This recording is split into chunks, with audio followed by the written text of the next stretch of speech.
വിപ്ലവഗാനങ്ങളും മുദ്രാവാക്യങ്ങളും ഉറക്കെ വിളിച്ചുകൊണ്ടാണ് ദില്ലിയിലെ മലയാളികൾ സീതാറാം യെച്ചൂരിയെ യാത്രയാക്കിയത്.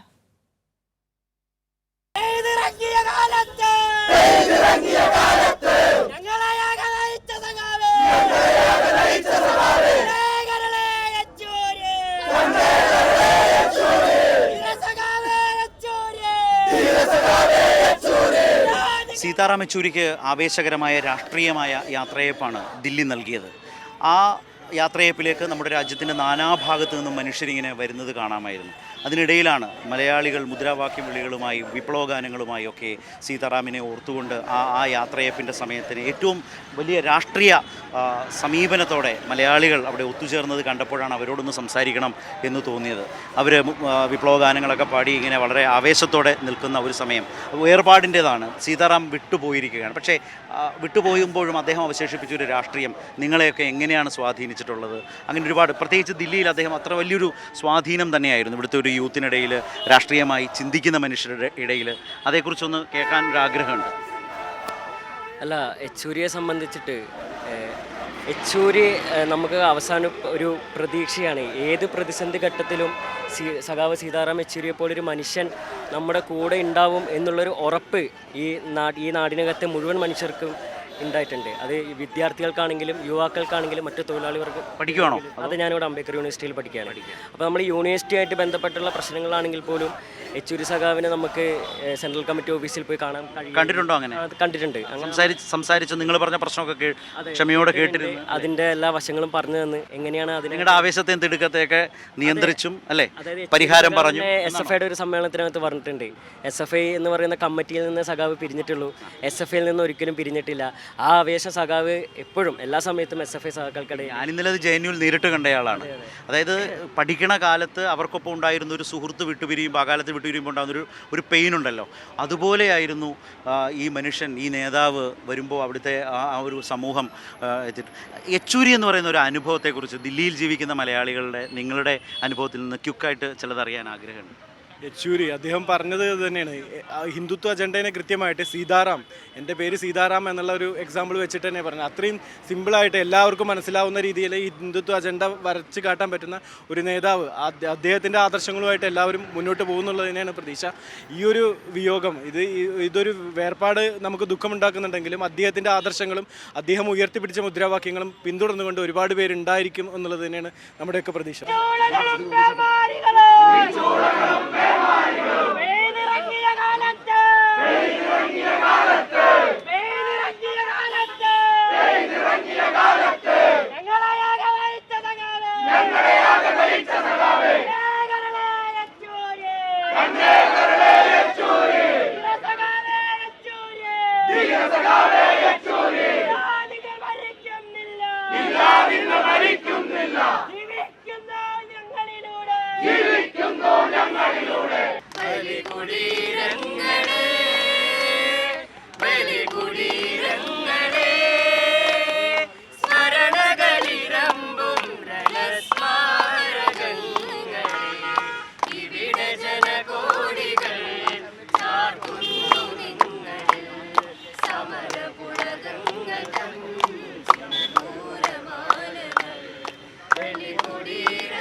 മരണമില്ല എന്ന് പറയുന്ന ഒരു അവസ്ഥയും അനുഭവം യെച്ചൂരിയെക്കുറിച്ച് ഓർക്കുമ്പോൾ തോന്നുന്നുണ്ടോ?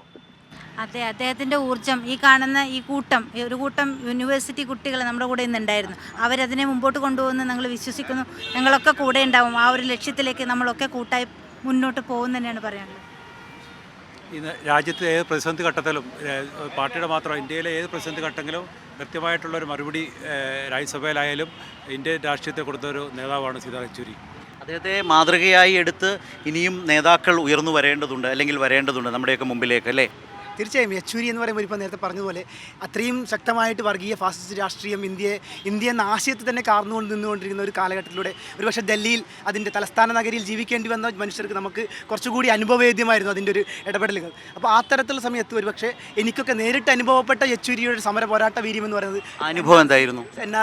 NRC സമയത്ത് അതിൻ്റെ മുൻനിരയിൽ തന്നെ നിന്നുകൊണ്ട് ആ സമരത്തെ നയിക്കാൻ പോലും മുന്നിട്ടിറങ്ങി നിൽക്കുന്ന ഒരു യെച്ചൂരിയാണ് എൻ്റെയൊക്കെ സമരം നമ്മളെപ്പോലുള്ള പുതുതലമുറപ്പെട്ടവർക്ക് ഒരുപക്ഷെ യെച്ചൂരി എന്ന ഒരു സമര നേതാവിന് നൽകുന്ന ഊർജ്ജം. അത്തരം ആ ഒരു പ്രായാധിക്യങ്ങളൊന്നും തന്നെ മുന്നിൽ ആ വിഷയങ്ങളെ കൃത്യമായി ജനങ്ങൾക്ക് അവബോധത്തോട് പറഞ്ഞു കൊടുക്കാൻ കഴിയുന്ന ഒപ്പം തന്നെ ആ സമര പോരാട്ടങ്ങൾ മുന്നിൽ നിന്ന് നയിക്കാൻ കൂടി കഴിയുന്ന ഒരു നേതാവ് എന്ന് പറയുമ്പോൾ അത് വലിയൊരു വ്യക്തിത്വം തന്നെയാണ്. നമ്മൾ ഒരു ലെഗസി തന്നെയാണ് നമ്മളൊരു പൊളിറ്റിക്കൽ കരിയർ. നമ്മൾ ഈ കാലത്ത് ഈ ജീവിതത്തിൽ യെച്ചൂരി എന്നത് ദില്ലിയിലെ ജീവിതത്തിൽ എനിക്ക് തോന്നിയിട്ടുള്ള പാർട്ടി കണ്ടിട്ടുള്ള നേതാക്കളിൽ ഏറ്റവും സൗമ്യനായിട്ട് ഒരാൾ, പാർട്ടിയുടെ ചിരിക്കുന്ന മുഖം, പുഞ്ചിരിക്കുന്ന മുഖം, എപ്പോഴും ആർക്കും പ്രാപ്തനായിട്ട് ഒരാൾ, അക്സസിബിൾ ആയിരുന്ന ആൾ, അതാണ് ഏറ്റവും ലാളിത്യവും എളിമയും. ഞാൻ CPM CC-യിലുള്ള ചില നേതാക്കളോടൊക്കെ ഈ ഘട്ടത്തിൽ സംസാരിച്ചപ്പോൾ ഇത് തന്നെ ചോദിച്ചു.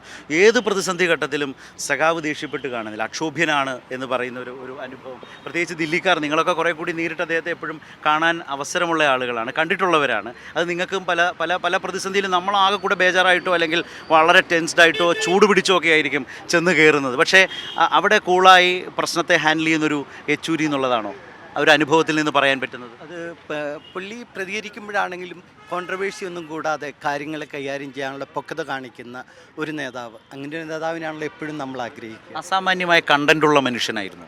തീർച്ചയായിട്ടും സീതാറാം യെച്ചൂരിയെ പോലുള്ള സഖാവ് നമുക്കറിയാം, ഈ പാർട്ടി വളരെ പ്രതിസന്ധി ഘട്ടത്തിലുണ്ടാകുമ്പോൾ നമുക്കറിയാം ഈ കഴിഞ്ഞ 3, 4, 5 വർഷം നമുക്കറിയാം CPM-നെ സംബന്ധിച്ചിടത്തോളം, പാർട്ടിയെ സംബന്ധിച്ചിടത്തോളം ഒരുപാട് പ്രശ്നങ്ങൾ നേരിടേണ്ടി വന്നിട്ടുള്ള സമയത്ത് വളരെ സൗമ്യനായിട്ട് ആ പ്രശ്നങ്ങൾ കൈകാര്യം ചെയ്യുകയും അതുപോലെ തന്നെ പാർട്ടിയെ ശക്തിപ്പെടുത്തുന്നതിൽ, ഇപ്പോൾ ഇന്ത്യ മുന്നണിയെ സംബന്ധിച്ചിടത്തോളം ആ ഒരു ഇന്ത്യ മുന്നണി രൂപീകരിക്കാനുള്ള പ്രധാനപ്പെട്ട സംഗതി ഇത് കൊടുത്തിട്ടുള്ളത് യെച്ചൂരിയാണ്. അതുകൊണ്ട് തീർച്ചയായിട്ടും എനിക്ക് തോന്നുന്നത് JNU-ലെ സ്റ്റുഡൻസ് ഇന്നലെ ബോഡി അവിടെ വെച്ചപ്പോൾ തന്നെ നമുക്കറിയാം കോരിച്ചരിയുന്ന പേമാരിയിൽ പോലും ആ സഖാവിനെ കാണുവാൻ വേണ്ടിയിട്ട് അവിടെ എത്തി. പക്ഷേ ആ സഖാവിൻ്റെ ഒരു ഊർജ്ജം എനിക്ക് തോന്നുന്നു ആ JNU-ലെ പ്രത്യേകിച്ച് SFIയിലെ വിദ്യാർത്ഥികൾ അറിയാം ഇന്നത്തെ വിലാപയാത്രയിൽ കണ്ടിട്ടുള്ളത്. തീർച്ചയായും അദ്ദേഹത്തെ വളർത്തിയതിലും ആ ക്യാമ്പസിൻ്റെ ഒരു വലിയ, യെച്ചൂരിയെ പോലൊരു നേതാവിനെ വളർത്തിയെടുത്തതിലും ആ ക്യാമ്പസിൻ്റെ ഒരു സംഭാവന വളരെ വലുതാണ്. മനോജിൻ്റെ ഒരു വളരെ നിഷ്കളങ്കതയോടെ പുഞ്ചിരിയോടുകൂടി എതിർ പാർട്ടികൾക്ക് സ്വീകാര്യനായ ഒരു നേതാവായിട്ടാണ് ഞാൻ അദ്ദേഹത്തെ കാണുന്നത്. പക്ഷേ രാഷ്ട്രീയ ലൈനിൽ ഈ പുഞ്ചിരിയൊന്നുമില്ല, അതിൽ കർക്കശക്കാരനാണെങ്കിലും എതിർ പാർട്ടികൾക്കും സ്വീകാര്യനായ ഒരു നേതാവാണ് അദ്ദേഹത്തിന്. അതാണ് എൻ്റെ ഒരു അനുഭവം. വളരെ ഒരു നഷ്ടമാണ് യെച്ചൂരി സഖാവ് പോയത്. നേരിട്ട് കാണാൻ ഇതുവരെ സാധിച്ചിട്ടില്ലെങ്കിലും ഇങ്ങനെയാണ് കണ്ടതല്ലേ? ഇന്നാണ് കാണുന്നത്. ഇന്നാണോ അദ്ദേഹത്തെ ബാക്കി TV-യിലും പത്രത്തിലും ഒക്കെ ആയിരിക്കും കണ്ടത്? TV-യിലും പത്രത്തിലും ഒക്കെയാണ് കണ്ടിട്ടുള്ളത് ഇതുവരെ. പക്ഷേ നേരിൽ കാണാൻ മേലാത്തതിൻ്റെ ഒരു സങ്കടം ഇതുവരെ ഉണ്ട്. പിന്നെ നികത്താൻ മേലാത്തൊരു നഷ്ടം, നമ്മുടെ സ്വന്തം ഇവിടെ ഇത് അദ്ദേഹത്തോടുള്ളൊരു വലിയ സ്നേഹം, ഇത്രയധികം ആൾ ഒത്തുകൂടാനും ഈ വിലാപയാത്ര അങ്ങനെ മുന്നോട്ട് പോകാനും ഒക്കെ കണ്ടത് അദ്ദേഹത്തോടുള്ളൊരു വലിയൊരു അടുപ്പത്തിൻ്റെയും സ്നേഹത്തിൻ്റെയും ആദരവിൻ്റെയും ഒരു കാഴ്ചയായിരുന്നു.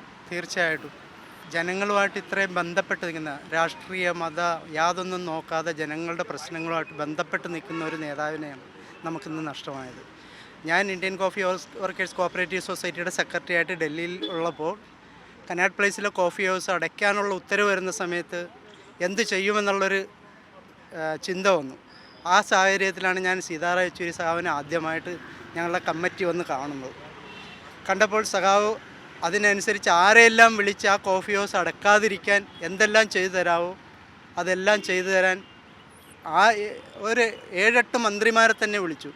അവസാനം ദില്ലിയിലെ മുഖ്യമന്ത്രിയെ വിളിച്ചു, ഒരു കാരണവശാലും ഈ കോഫി ഹൗസ് അടയ്ക്കരുതെന്ന്. അതിനുശേഷം പല പ്രശ്നങ്ങളുമായിട്ട് ഞാൻ സഖാവിനെ കണ്ടിട്ടുണ്ട്. സഖാവായിട്ടൊരു ദൃഢമായൊരു മാനസിക ബന്ധം പുലർത്താൻ എനിക്ക് കഴിഞ്ഞിരുന്നു. ഇതുപോലൊരു സഖാവ് ജനങ്ങൾക്ക് വേണ്ടി മറ്റൊരു ഇതുമില്ലാതെ പ്രവർത്തിച്ചൊരു സഖാവിനെ നമുക്ക് മാതൃകയാക്കാം.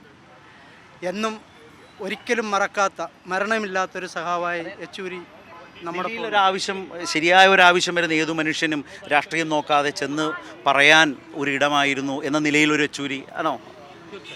അതിൽ കൂടുതൽ ഒരു കാര്യം കേരളത്തെക്കുറിച്ച് യെച്ചൂരിക്കുണ്ടായിരുന്ന ഒരു ഇതുണ്ട്. കാരണം ഒരിക്കൽ എയർപോർട്ടിൽ വെച്ച് കാണാനൊരു ഇതുണ്ടായി. അങ്ങനെയാണ് അന്ന് ഞാൻ പാർട്ടി മെമ്പർ പോലും അല്ല. അന്നിങ്ങനെ വന്നു സഹായം വിഷ് ചെയ്തു, കൂടെ നടന്നിങ്ങ് വന്നു. അതായത് എക്സിറ്റ് ഗേറ്റ് വരെ ഞങ്ങൾ ഒരുമിച്ച് നടന്നു വന്നു. അപ്പം സഹാബ് ഇങ്ങനെ പറഞ്ഞു എവിടെ നിന്നാണെന്ന് ചോദിച്ചു. അപ്പം ഇങ്ങനെ കേരളത്തിൽ നിന്നാണെന്ന് പറഞ്ഞു. അപ്പം കേരളത്തെക്കുറിച്ച് പുള്ളി പറഞ്ഞ ഇതാണ്, പാർട്ടിക്ക് മാത്രമല്ല ലോകത്തുള്ള സകല മനുഷ്യർക്ക് മാതൃകയായിട്ടുള്ള സ്റ്റേറ്റിലാണല്ലോ നിങ്ങൾ ജനിച്ചത്, അതിനുള്ള ഭാഗ്യം നിങ്ങൾക്കുണ്ടായല്ലോ. അപ്പം നമ്മളെക്കുറിച്ച് എപ്പോഴും നല്ലൊരു അഭിപ്രായമായിരുന്നു എപ്പോഴും സഹാബിനുണ്ടായിരുന്നത്. ഒരുപക്ഷെ അതെപ്പോഴും നമ്മളുമായിട്ട് കേരളമായിട്ടുള്ളവരെ ബന്ധത്തിൽ അത് സഹാബ് അത് വെച്ചിരുന്നു എന്നാണ് എനിക്ക് തോന്നുന്നത് ഇപ്പോഴും. അത് ഈ പറഞ്ഞതുപോലെ നമ്മൾ മലയാളികളെ സംബന്ധിച്ചും യെച്ചൂരി അത്രയ്ക്ക് ഇഷ്ടമാണ് അല്ലേ? മലയാളികൾക്കും അത്രമേൽ ഇഷ്ടമുള്ള ദേശീയ നേതാക്കളിൽ ഒരാളാണ് ആ യെച്ചൂരിയുടെ വേർപാട് എന്നുള്ളത്. മലയാളിയെ സംബന്ധിച്ച്, ദില്ലി മലയാളികളെ സംബന്ധിച്ചും അത്രമേൽ വേദനയുള്ളത് തന്നെയാണ്. ആ വേദനയും രാഷ്ട്രീയമായി കൈകാര്യം ചെയ്യുകയാണ്. അദ്ദേഹത്തിന് ലാൽ സലാം വിളികളും അഭിവാദ്യങ്ങൾ നേർന്നും അതുപോലെ വിപ്ലവ ഗാനങ്ങൾ ആലപിച്ചും ഒക്കെ ഇങ്ങനെ അദ്ദേഹത്തോടൊപ്പം സഞ്ചരിച്ച് വന്ന മലയാളികളുടെ ഒരു ചെറു സംഘമാണ് ഞങ്ങളുമായി സംസാരിച്ചത് ദില്ലിയിൽ വെച്ച്.